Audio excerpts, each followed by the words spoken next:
ভগবান ভক্ত যদি অনাহারে থাকে সে কি সেবা করতে পারে?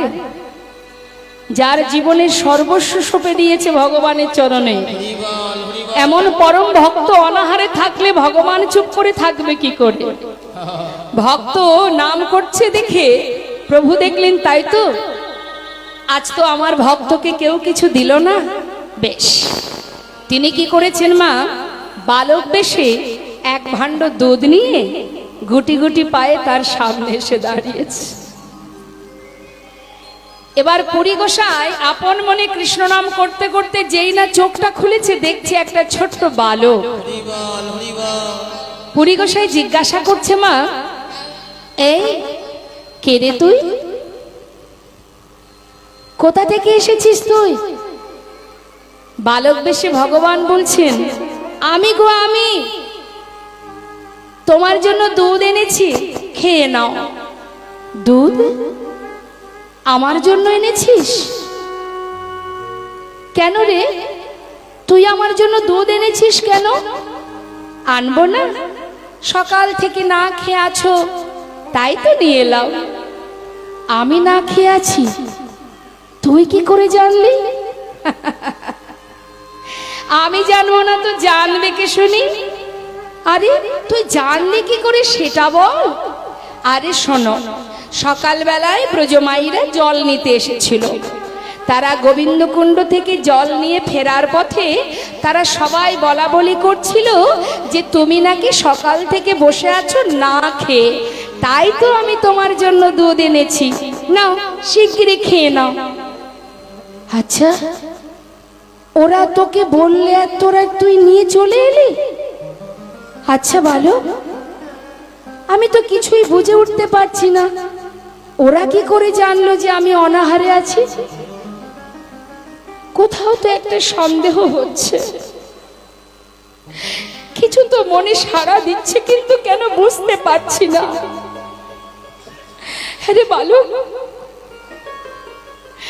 এত সুন্দর দেখতে তোর, কি মিষ্টি মিষ্টি কথা বলছিস, আমার জন্য এত কষ্ট করে দুধ এনেছিস।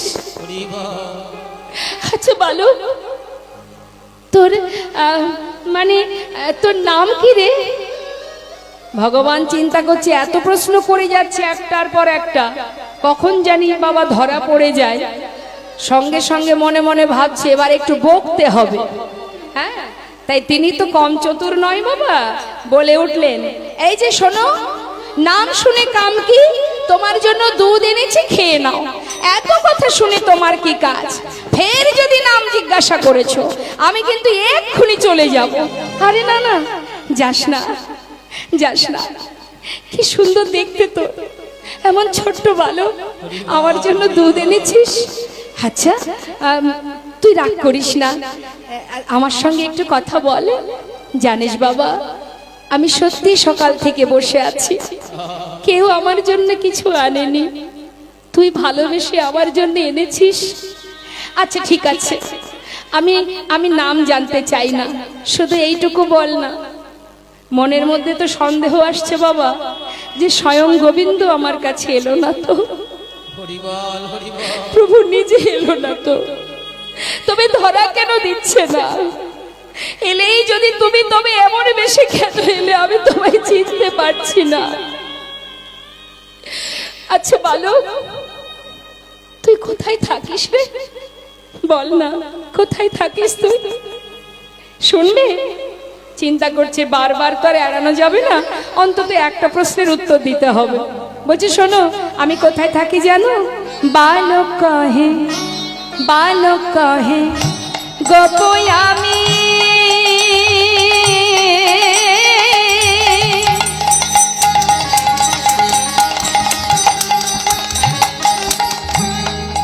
ও গো বালক কহে গোপই আমি, এই গ্রামেতে বসি, আমারও গ্রামেতে কেহ না রহে উপবাসী। ওই না বালক কহে গোপী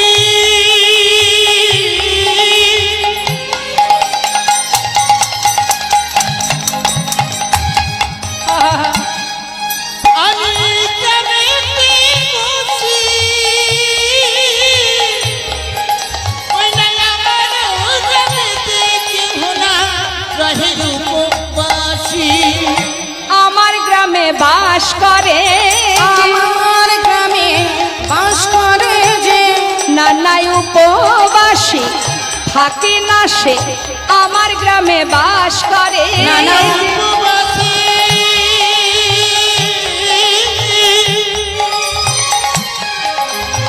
থাকে না সে আমার গ্রামে বাস করে। আমার গ্রামেতে কেহ না রহে উপবাসী। আমার গ্রামেতে কেহ না রহে উপবাসী। শোনো, সময় নষ্ট করো না, অনেক কষ্ট করে তোমার জন্য দুধ এনেছি, খেয়ে নাও। মনে মনে চিন্তা করছে পরিগোসাই, ও যদি একটিবার আমার কাছে আসে, একবার ওকে বুকে জড়িয়ে ধরবো। এই বালক, তুই আমার জন্য দুধ এনেছিস তো? শোন, আমি খাবো না। খাবে না?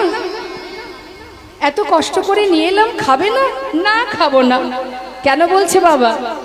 যাতে সে আমার কাছে এগিয়ে আসে, আসলে জড়িয়ে ধরবে, তাই বলছে না না আমি খাবো না। খাও না, এত কষ্ট করে নিয়ে এলাম, খাও না। যতবার বলছে ততবার এক পা করে এগিয়ে যাচ্ছে। খাও না, খাও বলছি, তোমার জন্য এনেছি, খাবে না? আহা, ভক্ত খেতে চাইছে না, ভগবান সেদে সেদে খাওয়াচ্ছে। এমন ভক্ত কতজনা হতে পারে মা? ভগবান বারবার বলছে খাও না, খাও না, আমি কষ্ট করে এনেছি, খাও না, অনাহারে থেকো না, খেয়ে নাও। আর পরিগোসাই মনে মনে বলছে আয়, আর একটু আয়, একটু কাছে আয়, একবার এলেই জড়িয়ে ধরবো, আয় না বাবা। অন্তর্যামী অন্তরে জানতে পেরেছে বাবা যে আমাকে ধরবে, তাড়াতাড়ি করে, তিনি তো কম চতুর নয়। ভাণ্ডটা নিয়ে বলছে শোনো, আর এক পাও এগোলেন না, কিন্তু আর এক পাও বাড়ালেন না, সেইখানে ভাণ্ডটা রেখে বললেন শোনো, খাবে না তো? এই রইল ভাণ্ড, যখন মন চাইবে খেয়ে নেবে, আর ভাণ্ডটা ভালো করে ধুয়ে রেখে দেবে, আমি সময় মতো এসে নিয়ে যাব। এখন আমি আসি। এই বলে যেই না চলে যাচ্ছে, পরিগোসাই ডাকছে এই এই শোন শোন, একটু দাঁড়া।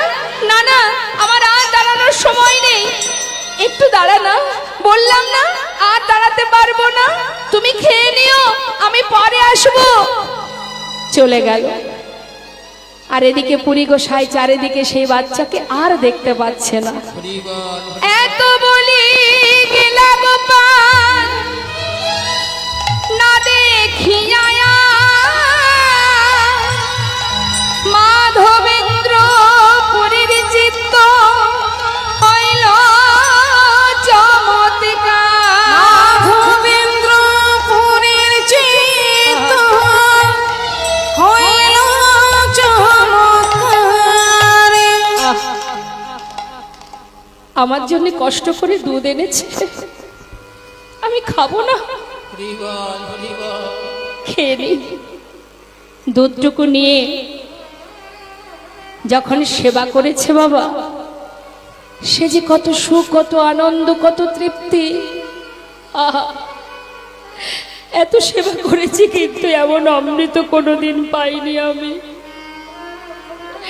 এই যে আমার সকল কষ্ট দূর হয়ে গেল, আমার যে সমস্ত ক্লান্তি দূর হয়ে গেল। হে করুণাময় গোবিন্দ, জানি না তুমি এলে কিনা, তবে তুমি যে আবার আসবে বলেছ, এই অপূর্ব সুন্দর একটি ছোট্ট বালক, সে তো আবার আসবে, অপেক্ষায় আছে বাবা। ভাণ্ডটা ভালো করে জলে ধুয়ে রেখে দিয়েছে, আর এক দৃষ্টিতে পথের দিকে তাকিয়ে আছে যে সে কখন আসবে। দেখতে দেখতে বিকেল গড়িয়ে সন্ধ্যা হয়ে গেল, আসছে না। অন্ধকার হতে হতে রাত হতে চলল, তাও আসছে না। দেখতে দেখতে মধ্যরাত। পরিগোসাই ভাবছে ও যে আসবে বলেছিল, এলো না কেন? আমি আর কত সময় জেগে থাকব? চোখ দুটো যে বন্ধ হয়ে যায়, কি করি আমি? যদি আমার চোখে নিদ্রা আসে, তাহলে সেই ফাঁকে যদি নিয়ে চলে যায়, আমি তোকে আর দেখতে পাবো না। আমাকে যেমন করে হোক জেগে থাকতে হবে, কিন্তু কত সময় থাকা যায়? একটু একটু করতে করতে ওই বটবৃক্ষের তলায় কোনো রকমে তন্দাচ্ছন্ন হয়েছে, একটু বিশ্রামে গেছে। আর যেই না চোখে নিদ্রা এসেছে মা, সেই নিদ্রার মধ্যে দিয়ে হঠাৎ স্বপ্ন দেখাচ্ছেন ভগবান। কি? মাধব, মাধব কে? আমি মাধব। দয়াময়, তুমি তুমি এই বেশে আমার কাছে এসেছিলে। হরি বল, হরি বল। হে করুণাময়, তুমি এসেছিলে, আমি তোমায় চিনতে পারিনি প্রভু, কিন্তু এই বেশে তুমি আমার কাছে, তুমি যে আবার আসবে বলেছিলে, তুমি এলে না কেন? মাধব, আমি যদি আসতাম তাহলে আমি যে বিপদে পড়ে আছি, আমাকে উদ্ধার করবে কে? কি বলছো তুমি? হে তুমি কি বলছো প্রভু? তুমি বিপদে, যে সবার বিপদ থেকে মুক্ত দেয়, লাভ করায়, যে সবার বিপদ থেকে তাকে উদ্ধার করে, আর আজ সেই ভগবান সে কোন বিপদে আছে? আমায় বলো, তুমি কি হয়েছে তোমার? মাধব, তুমি দেখবে, এসো।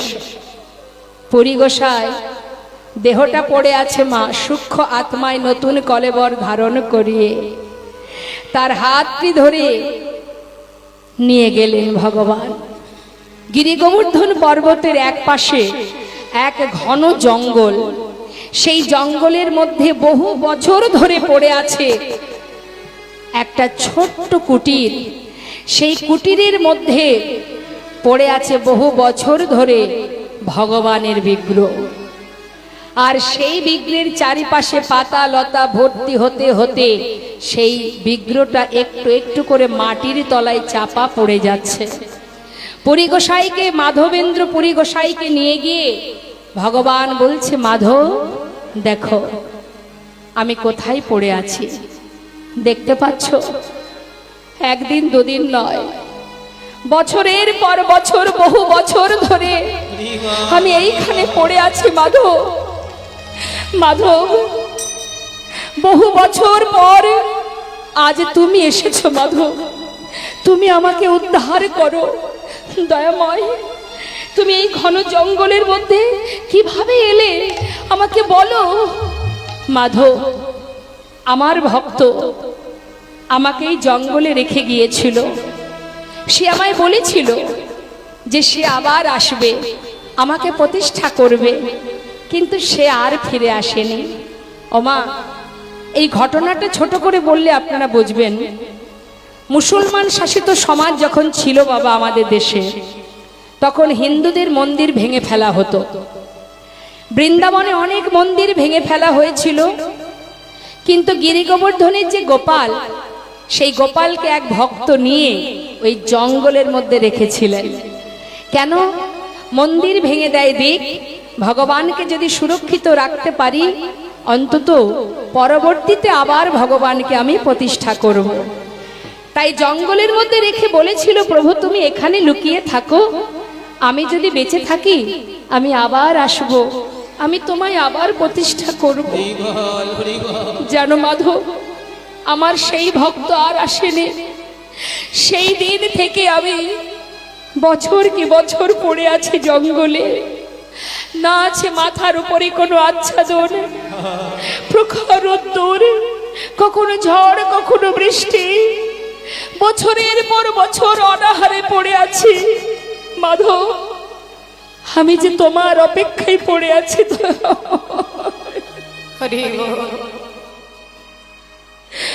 দয়াময়, তুমি আমার অপেক্ষায় আছো। হ্যাঁ মাধব, আমি বহুদিন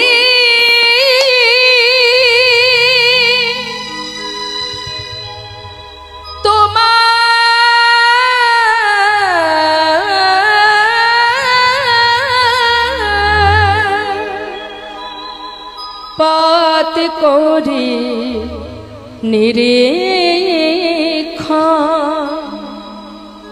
কবে আসিবে মাধব আমার করিবে সেবন। আমি বহুদিন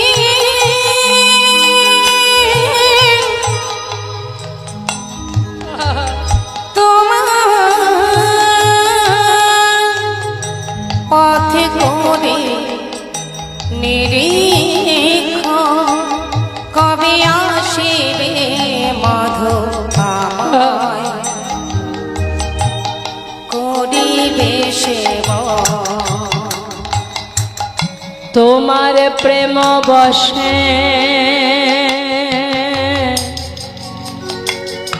আমি করি অঙ্গীকার। দয়াময় বলো আমায় কি করতে হবে? দর্শন দিয়া নিস্তারিব জগৎ সংসার। হে প্রভু, হে দয়াময় মাধব, আমি কথা দিচ্ছি মাধব, তোমার ভক্তি ভালোবাসায় আমি সন্তুষ্ট। তুমি একবার আমাকে আমার নির্দিষ্ট স্থানে প্রতিষ্ঠা করো, আমি জগতে জীবের নিস্তার করব। দয়াময় তুমি নিস্তার করবে, তুমি সবার কল্যাণ করবে, সবার মঙ্গল করবে তুমি। হ্যাঁ মাধব, করব, আমাকে উদ্ধার করো মাধব, আমি যে আর কষ্ট সহ্য করতে পারছি না। শ্রী গোপাল নাম বল গোবর ধনধারী ব্রজে স্থাপিত আমি এ হয় অধিকারী। শ্রী গোপাল নাম বল গোবর ধনধারী ব্রজে স্থাপিত আমি এ হয় অধিকারী। এবার মরে উদ্ধার করো মাধবেন্দ্রপুরী, মাধবেন্দ্রপুরী, মাধবেন্দ্রপুরী, মাধবেন্দ্রপুরী। এবার মরে উদ্ধার করো মাধবেন্দ্রপুরী, মাধবেন্দ্রপুরী, মাধবেন্দ্রপুরী।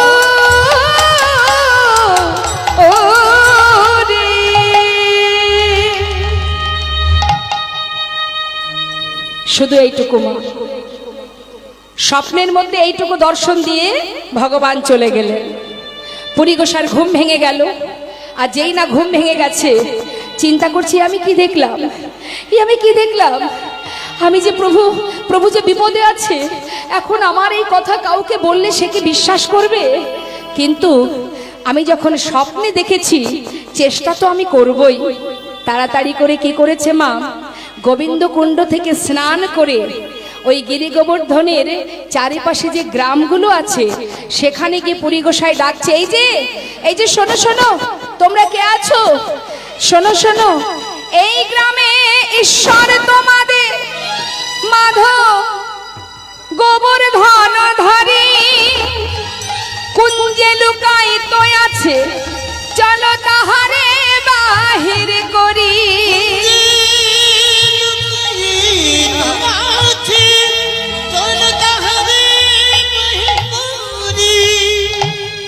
তোমাদের এই গ্রামের যে ভগবান তিনি হচ্ছেন গোবর্ধনধারী, বহু বছর ধরে কুঞ্জে পড়ে আছে, চলো আমরা উদ্ধার করে নিয়ে আসি। বৃন্দাবনের একটা গুণ আছে বাবা, বৃন্দাবনবাসী যারা বাবা নিজেদের হাজার কষ্ট হলেও সহ্য করতে পারে, কিন্তু যদি কখনো ভগবানের কোনো কষ্ট শুনেছে তারা কিন্তু মেনে নিতে পারে না। হ্যাঁ, ঠাকুরজির কোনো কষ্ট হলে তারা মেনে নেয় না। তাই যেই না বলেছে পুরী গোসাই, সমস্ত ব্রজবাসীরা বললেন, অ গোসাই কোথায় আছে বললে? গোবর্ধনের এক পাশে ঘন জঙ্গলে, চলো আমরা সবাই যাব, আমরা সবাইকে উদ্ধার করব তাকে, সে আমাদের গ্রামের ভগবান। এবার ব্রজবাসীরা সবাই যাচ্ছে, পুরী গোসাই বলছে, শোনো, ঘন জঙ্গল, স্বপ্নে যেটা দেখেছি গভীর ঘন জঙ্গল, তাই এই ঘন জঙ্গলে আমাদের রাস্তা বের করতে করতে যেতে হবে। তা কিভাবে? না, ধারালো যদি কোদাল কোটারি থাকে সব নিয়ে এসো, বৃক্ষ কাটতে কাটতে আমরা পথ বাহির করতে করতে যাব। এবার সমস্ত ব্রজবাসীরা তারা সবাই মিলে এবার যাত্রা করেছে। পুরী গোসাই বলছে, শোনো, এইভাবে গেলে হবে না, মুখে তার নাম গাইতে গাইতে যেতে হবে। বলে, হ্যাঁ তাই যাব। কি গাইতে হবে? বলে, আমার সঙ্গে সবাই বলো, জয় গোবিন্দ জয় গোপালা, জয় গোবিন্দ জয় গোপাল, ওই না জয় গোবিন্দ জয় গোপাল, জয় গোপাল, জয় গোবিন্দ জয় গোপাল, জয় গোবিন্দ জয় গোপাল, জয় গোপালা জয় নন্দলালা, জয় গোপাল জয় নন্দলাল, জয় গোপালা জয় নন্দলালা, জয় গোপাল জয় নন্দলাল, জয় নন্দলালা যশোদা দুলালা, নন্দলাল যশোদা দুলাল, জয় নন্দলাল যশোদা দুলাল, নন্দলালা যশোদা দুলালা, জয় গোবিন্দ জয় গোপালা, জয় গোবিন্দ জয় গোপাল, জয় গোবিন্দ জয় গোপাল, জয় গোবিন্দ জয় গোপাল, জয় গোপাল জয় নন্দলাল। দাঁড়া দাঁড়া, ওই তো ছোট্ট একটা কুঞ্জ দেখা যাচ্ছে। নিশ্চয়ই স্বপ্নে যা দেখেছি ঠিক সেই রকমই কুঞ্জ, নিশ্চয়ই এর মধ্যে গোপাল আছে। তা যাও দেখি, তোমরা গিয়ে একটু দেখো তো ভিতরে কি আছে। সবাই বলছে, ও ঠাকুর তুমি যাও, আমরা তো স্বপ্নে কিছু দেখিনি, তুমি যেমন দেখেছো তুমি যাও, তুমি গিয়ে দেখো। এবার পুরী গোসাই একটু একটু করে সেই কুঞ্জের ভিতরে ঢুকেছে মা। ঘন জঙ্গলের মধ্যে ছোট্ট একটা কুঞ্জ, আর তার মধ্যে বহুদিন ধরে মাটির তলায় একটু একটু করে চাপা পড়তে পড়তে ভগবানের শুধু হাতটা উপরে আছে। মানে বাবা, গিরি গোবর্ধন যিনি ধারণ করেছিলেন, গোবর্ধন যিনি ধারণ করেছিলেন গোপাল, তার একটা হাত কি ওপরের দিকে, তো দেহটা মাটির তলায় চাপা পড়ে গেছে, শুধু হাতটা বাইরে আছে। আর পুরী গোসাই সেখানে গিয়ে খুঁজতে খুঁজতে খুঁজতে খুঁজতে এবার সেই হাতে হাত ঠেকেছে।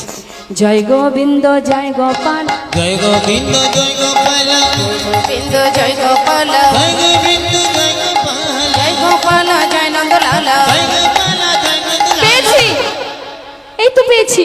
ওই তো ওই তো, যেই না বলেছে পেয়েছি, সবাই মিলে জয়ধ্বনি করছে। আর পুরী গোসাই, তার কিন্তু মা যথেষ্ট বয়স হয়েছে, এবার মাটির তলায় চাপা পড়ে গেছে, তুলতে কষ্ট হচ্ছে বাবা। কোন রকমে তুলেছে, তুলে সেখান থেকে বাহির করে বাইরে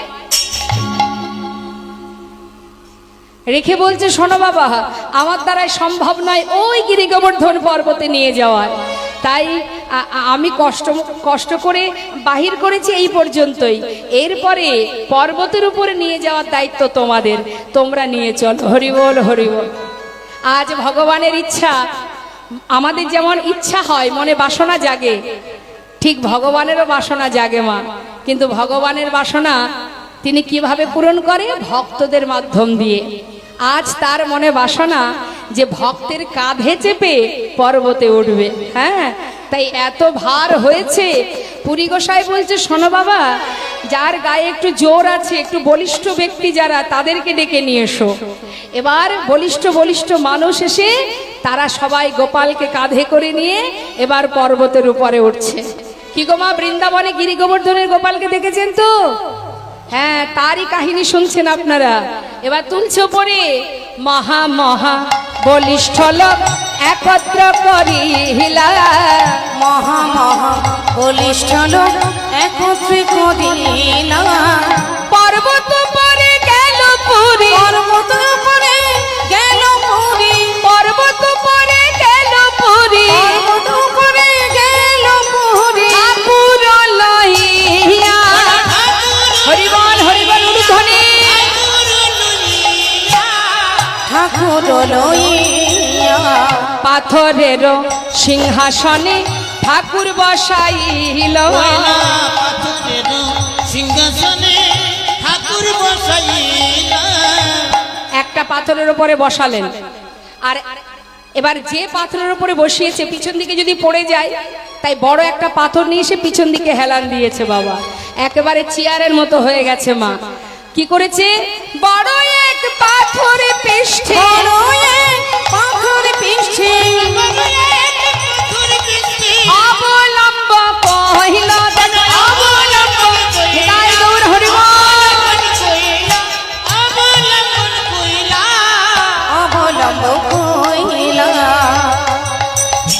হরি গোসাই বললেন, শোনো, তিনি চান তাকে সুন্দর করে প্রতিষ্ঠা করতে।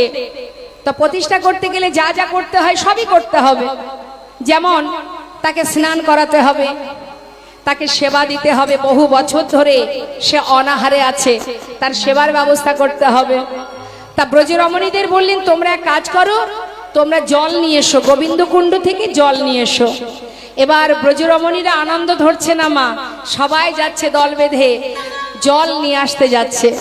তা নবশত ঘট, নবশত মানে শত মানে 100, নব মানে নূতন, 100 ঘট জল ব্রজরমণীরা মনের আনন্দে সবাই সুন্দর সুন্দর পাত্র করে, ঘটে করে, মাটির পাত্র করে জল নিয়ে আসছে মা।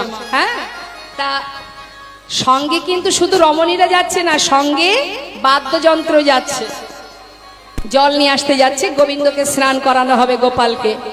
তো যাচ্ছে কেমন ভাবে? নবশত ঘটে জল আজি কইল উপনীত, নবশত ঘটে জল আজি কইল উপনীত, নবশত ঘট জল আজ কইল উপনীত, নবশত ঘটে জল আজি কইল উপনীত, নবশত ঘট জল আজ কইল উপনীত, নবশত ঘটে জল কইল উপনীত। নানা বাদ্য ভেরিবারে শ্রী গুণ গায় গীত, নানা বাদ্য ভেরিবারে শ্রী গুণ গায় গীত, নানা বাদ্য ভেরিবারে শ্রী গুণ গায় গীত, কেহ নাচে কেহ গায়, কেহ নাচে কেহ গাইবে,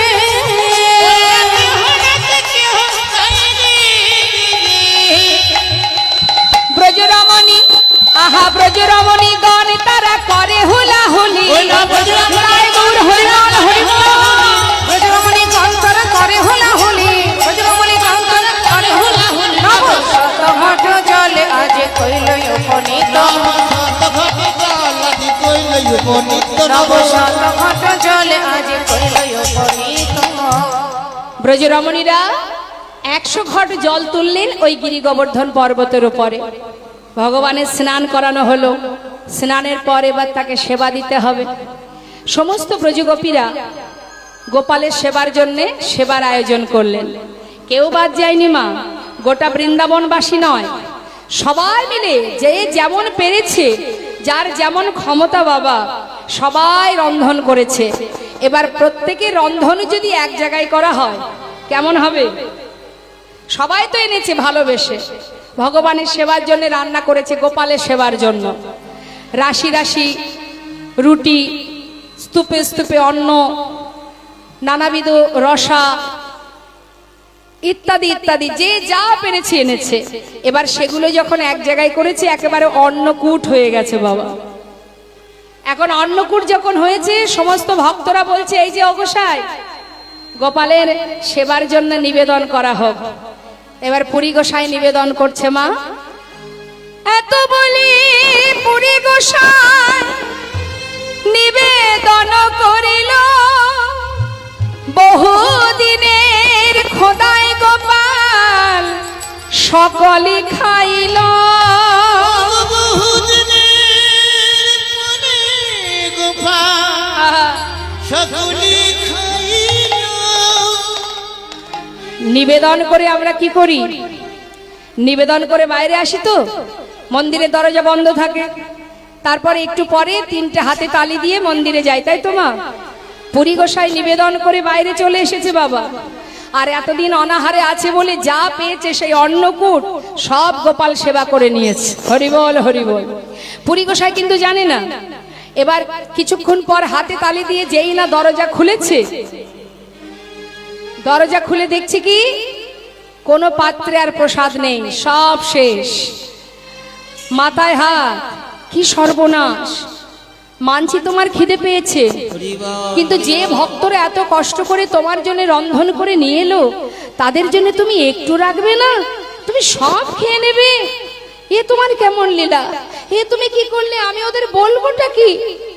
যা মনে এসেছে তাই করেছো, এটা ঠিক নয় প্রভু। তুমি কিছুতে একটা উপায় করো, না হলে আমি ওদের বলবোটা কি? দরজাটা বন্ধ করে দিয়ে বলছে, যা ভালো লাগে তাই করো, আমি কিছু জানি না। এই বলে আবার বাইরে এসেছে। বাইরে আসার পর ভক্তরা সবাই তারা ভজন কীর্তন করছে মা, ভজ গোবিন্দ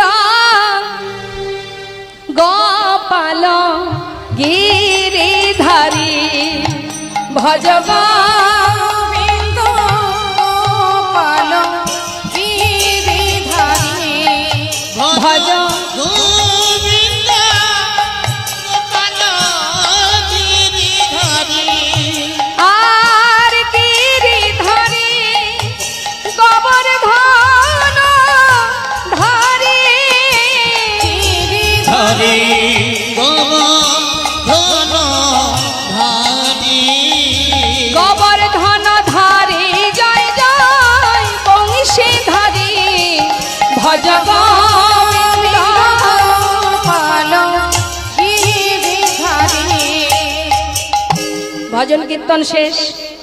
ভক্তরা বললেন, অগোসাই অগোসাই প্রসাদ কই? প্রসাদ নেই? এত কষ্ট করে প্রসাদ তৈরি করে রন্ধন করে নিয়ে এলাম, ভগবানের সেবা হলো, আমরা প্রসাদ পাবো বলে বসে আছি, প্রসাদ এত প্রসাদ গেল কোথায়? যা হওয়ার তা হয়েছে মানে? আরে হয়েছেটা কি?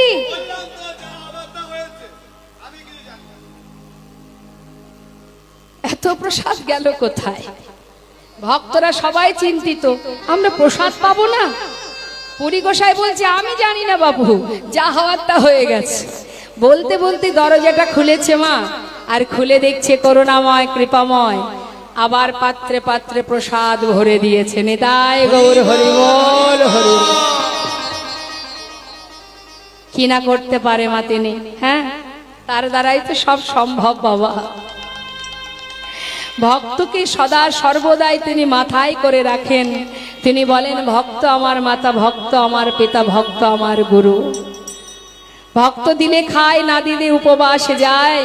ভক্তের হাতে প্রেমের ডুরি, ভক্ত যেদিকে ঘোরায় আমি সেই দিকে ঘুরি। সেই প্রসাদ নিয়ে এসে সবাইকে বিতরণ করলেন। এইভাবে 2 বছর ধরে অন্নকূট সেবা চললো বাবা। 2 বছর মানে প্রসাদ পেয়ে ভক্তরা এত সন্তুষ্ট হয়ে যান, প্রতিদিন কোনো না কোনো ভক্ত দায়িত্ব নেয় যে আজকে গোপালের ভোগের যা যা খরচ আমি বহন করব। এইভাবে প্রতিদিন এক এক ভক্ত সেবা দিতে দিতে 2 বছর পার হয়ে গেল।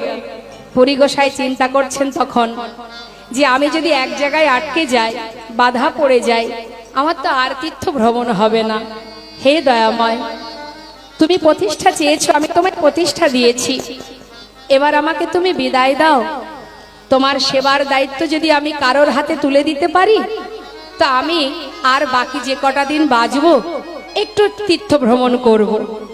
এই ভেবে দুজন গৌড় দেশের ভক্তকে বললেন, তোমরা শুধু যে বৃন্দাবনের ভক্তরা আসে তা নয় মা, এই খবর পেয়ে দেশ বিদেশ থেকে ভক্তরা আসে।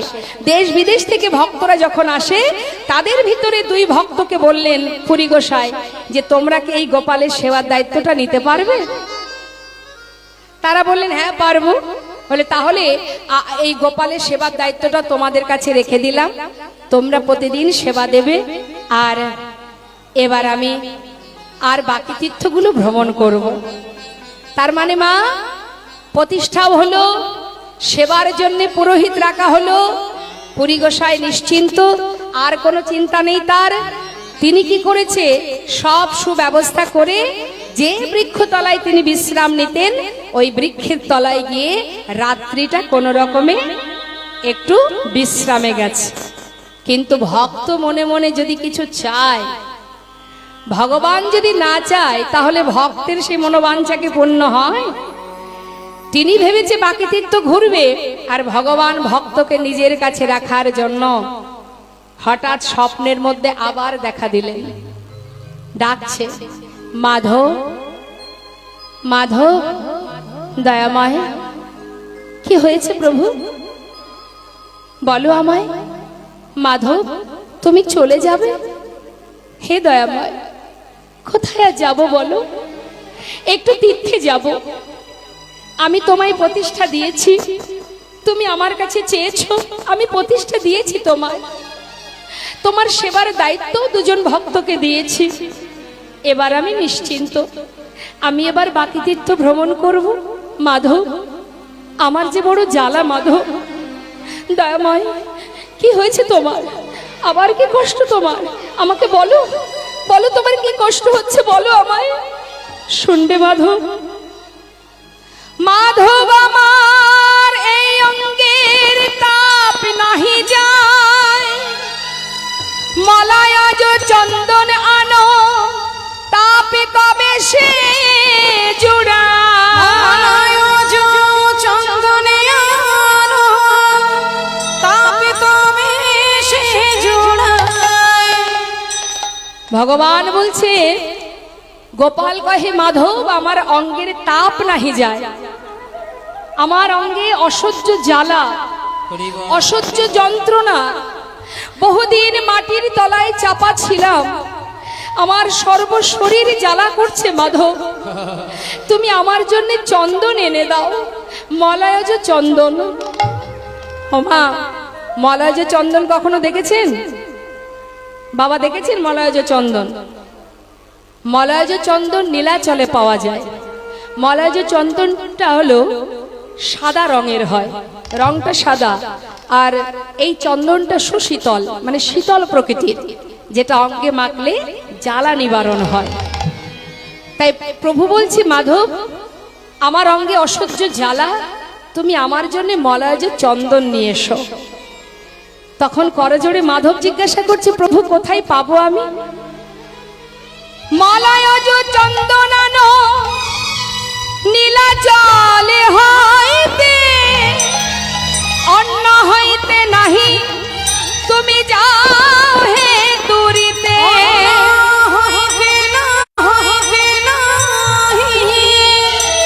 তুমি যাও হে দূরিতে। বাবা, যার কাজ তাকে করতে হয় তার একটা প্রমাণ। বৃদ্ধ হয়েছে, বয়স হয়েছে, ভগবান আবার দায়িত্ব দিলেন যে অন্য কেউ নয়, তুমি নিজে গিয়ে নিয়ে এসো। তথাপিও সে তো পারতো বাবা নিজে না গিয়ে অন্য কোনো ভক্তকে দিয়ে নিয়ে আসতে। এই জগতে আমরা কি করি মা? হরে কৃষ্ণ। কখনো কখনো ভগবানের ক্রিয়াকর্মে নিজে না পারলে অন্য কাউকে দিয়ে করানো হয়, তাই না? আমি যেতে পারছি না, তুই একটু যা। কিন্তু না, পুরী গোসাইকে দায়িত্ব দিয়েছে মানে পুরী গোসাই ছুটলেন। কোথায় বৃন্দাবন আর কোথায় নীলাচল, পায়ে হেঁটে যাচ্ছে মা। কার জন্য? ভগবানের জন্য। হ্যাঁ, তাই নিজের কর্ম নিজেকে করতে হয়। আমাদের এই জগতে অনেকের বাড়িতে আছে, দেখবেন ব্রাহ্মণ বাড়িতে এসে পুজো দিয়ে চলে যায়, সারা মাস পূজা দেবে, মাসের শেষে তাকে একটা পয়সা দেওয়া হয়, পারিশ্রমিক দেওয়া হয়।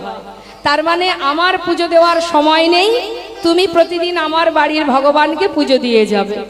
এরকম অনেকের বাড়িতেই আছে। কিন্তু জেনে রাখবেন, সারাদিনে সংসারের কর্ম শেষ করে যদি বিকেল হয়ে যায়, তবুও নিজের সেবা, ভগবানের সেবা আপনি যখন আপনার সময় হবে, সংসারে স্বামীর প্রতি কর্তব্য, সন্তানের প্রতি কর্তব্য, মাতা পিতার প্রতি কর্তব্য, সবার প্রতি দায়িত্ব পালন করেও শেষে কোনো এক সময় যদি আপনি ভগবানের সেবা দেন, ভগবান তাতেই সন্তুষ্ট হয়। কিন্তু কাউকে দিয়ে নিজের কাজ করাতে নেই। তাই মা পুরী গোসাইকে যখনই দায়িত্ব দিয়েছে, পুরী গোসাই এক কথাতেই, প্রভু বলেছে মানে আমার যত কষ্টই হোক না কেন, এতেই আমার শান্তি, এতেই আমার আনন্দ। আমি যাব প্রভু, আমি যাব, আমি তোমার জ্বালা নিবারণ করব, আমি নীলাচল থেকে তোমার জন্য চন্দন নিয়ে আসব। প্রভুকে কথা দিয়ে চললেন পুরী গোসাই। গিরি ধারি গোপাল, ব্রজ গোপাদুলা,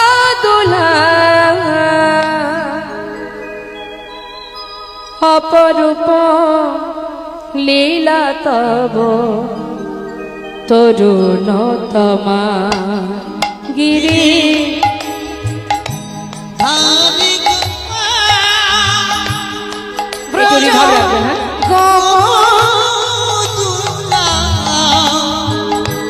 অপরূপ লীলা তব করুণতমা। গিরি ধারি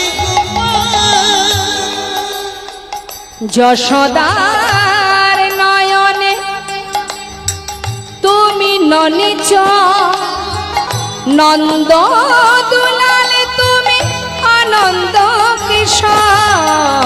যশোদার নয়নে তুমি ননিজ, নন্দ দুলাল তুমি আনন্দ কিশোর। যশোদার নয়নে তুমি ননিছ, নন্দ দুলাল তুমি আনন্দ কিশোর।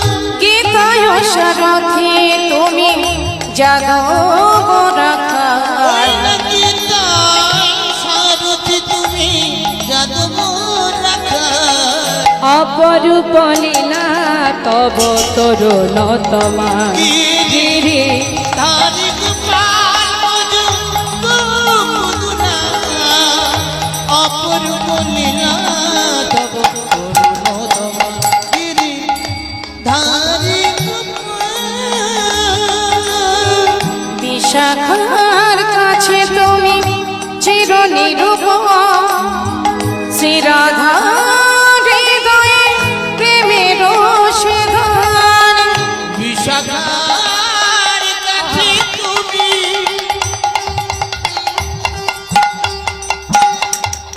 চিরনিরূপা, শ্রীরাধার হৃদয়ে প্রেমের সিধান। শ্রীদাম সুদাম সখা গঠের রাখা, সুদাম সুদাম শাখা গঠরি রাখা।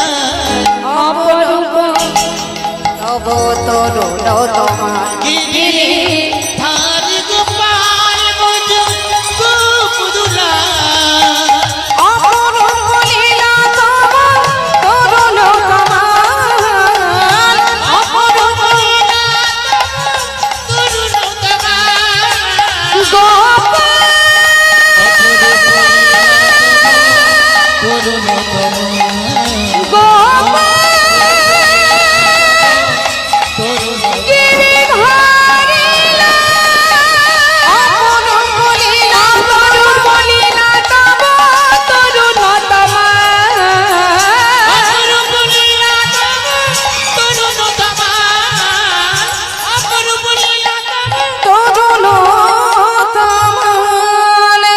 হরিবল হরিবল।